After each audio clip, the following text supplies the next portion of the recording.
السلام علیکم مینوال، امید لرم چې تاسو به ټول روغ جوړ به وئ. د اویس پلار بختور شاه د قاتلانو په باره کې داسې خبرې وکړې او ویلې چې دوی دې قسمونه نه خوري، دا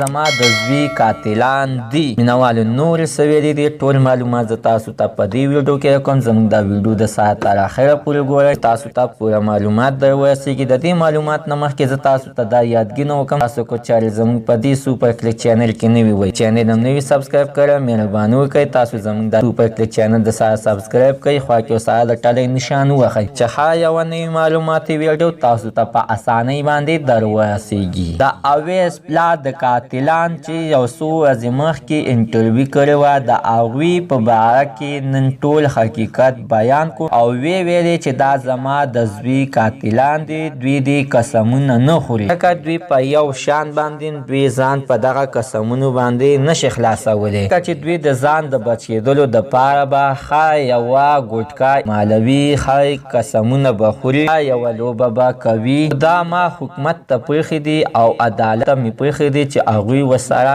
څه کوي، ځکه چې دوی سره زما د عدالت وسم نشته دی، بېوسه سړی یم، دوی سره زما د جنګ جګړې وسم نشته دی، ځکه چې دا زما مخکې تربوران او اوس مې دښمنان دي، خو د دښمنۍ وس ورسره نه لرم. عزتمنو، نن د اویس پلار انټرویو راغلې وه او دغه شان ټول حقیقت بیان کو او ویلې چې زه د هغه د عدالت په باره کې هم څه نشم ویلی چې کوم عدالت دا خوشي کړي دي، ځکه چې عدالت د موږ نه ښه پوهېږي. خو بیا مې زه ته ګیله ودرېږي چې ما څومره وخت ما منډې تللې والې، د هغې څه پیدا ونه شوه. هغه قاتلان اوس په ضمانت باندې خوشي کړي دي او هغه قاتلانو نوي انټرویو راغلې ده او ویلي دي چې موږ بې بنیاده، یعنې موږ قاتلان نه یو، موږ بې ګناه یو او بې ګناه یې جیل ته ودننه کړي یو. مینوالو، د دې خبرې به یو الله ته علم وي چې د بختور شاه د زوی د اویس قاتل اصلي څوک دی، ځکه چې دغه قاتلان قرآن مجید راواخلي او دغه خبرې کوي چې موږ بې ګناه یو، موږ د